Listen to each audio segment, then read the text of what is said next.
a doctor was provoking Appy Turk and was purposely trying to get him to cause violence, right? Like that was the whole case, and that was the truth, right? I'm convicted, whatever. Like I'm telling you the truth. He was doing it on purpose, and he wasn't even signed in and clocked into work before provoking and trying to get Turk to like do something gang related, right? And so what he did was he provoked Turk on Twitter, and then when Turk said he was gonna pull up, he signed in on purpose and like baited him into terrorism, right? And obviously we walked into it, we got what we deserved, sure, so be it. But Murphy's whole point of that in that case was that doctors shouldn't have this wall they can put up and be able to just bait people into getting terrorism just for fucking just if they so please, because it can spiral into a whole big thing. And he said that because of this case, it'll surely and slowly turn into a big thing. So what do you think about that? Just the idea of someone being able to bait someone into terrorism. So I've put some limits on it. I mean, there was the case that your fellas had with was it Pluto and Kevin, where the officers were trying to charge them with terrorism, where there was a failed boost or something. There's a shootout that happened around the gas station here.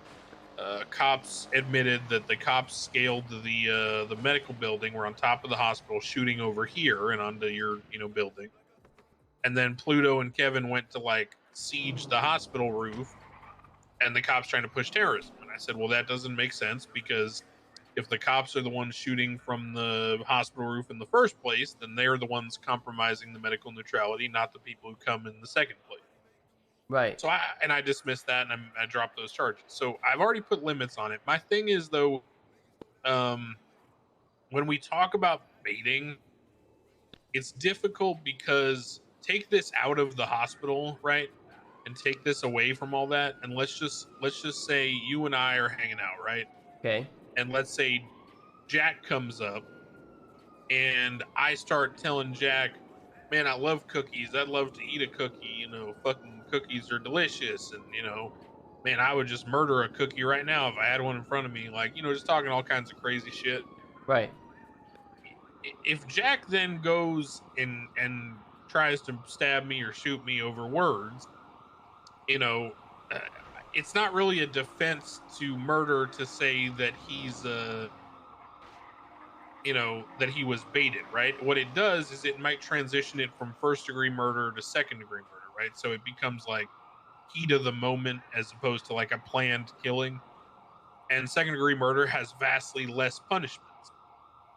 Right. Now, to your point, if someone were to bait terrorism, that would be pretty tough to deal with, because it's not like there's a second degree terrorism. So, if someone does that and they get convicted of it, then, what I would tell you is I think that things like that, the whole baiting aspect, that might mitigate or lessen a punishment.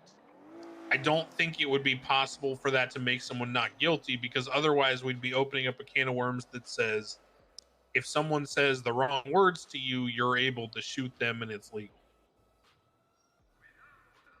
Well, it's not necessarily about being legal or illegal, right? It's a case of terrorism. Terrorism is a pretty crazy thing, don't you think?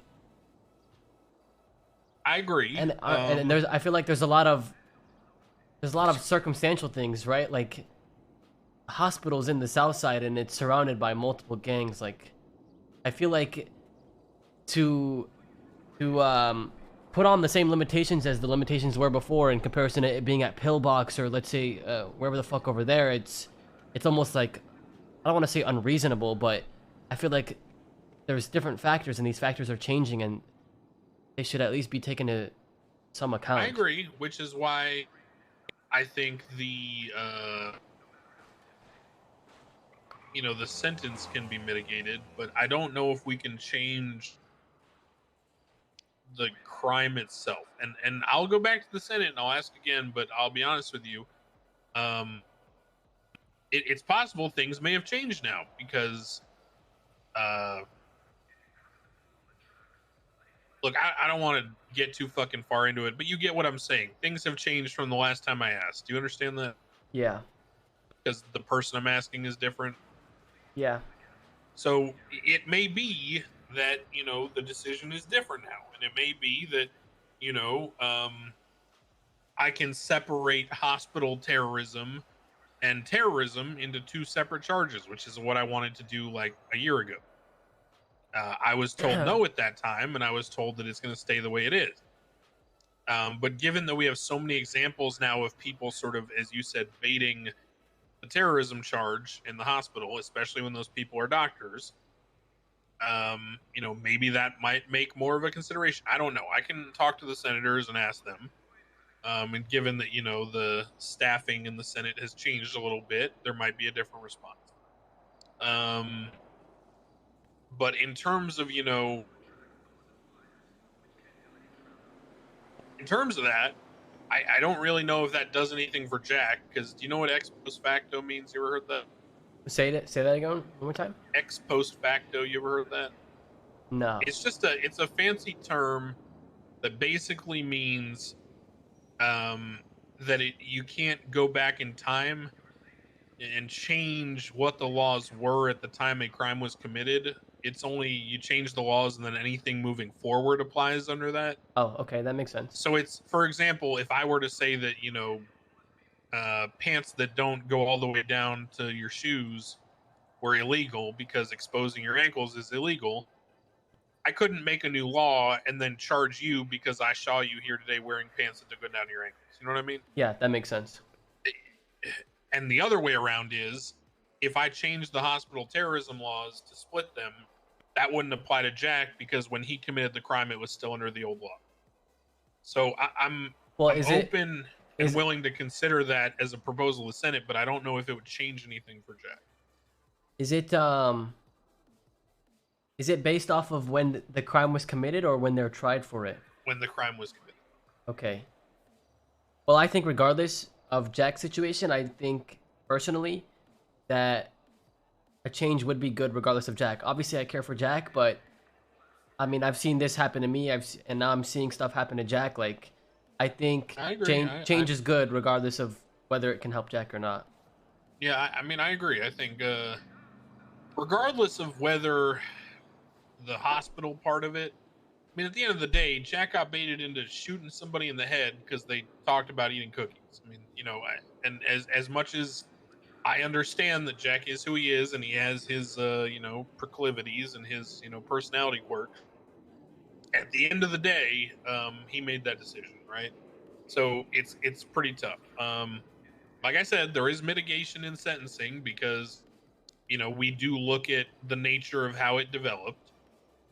And if the doctors and according to the witness statements, other people are there egging on Jack, I can understand there might be some way to look at it. But Right. overall, I do agree with you. Overall, I think the hospital terrorism thing is getting, I won't say abused, but I think that both doctors and police are far too easily inclined to lean on it as a backdrop for actions that would otherwise be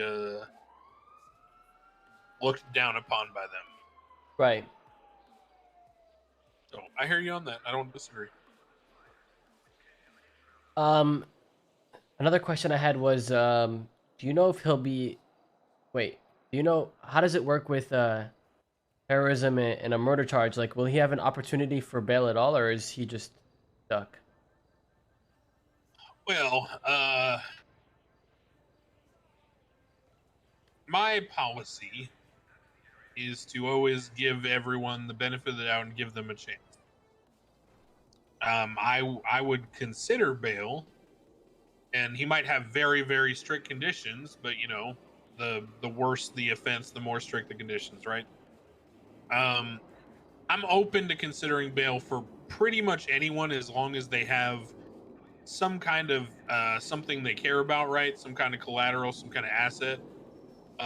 The thing that pretty much will make it I can't give someone bail is if they have no assets, nothing to speak for, because then there's nothing stopping them. They don't care.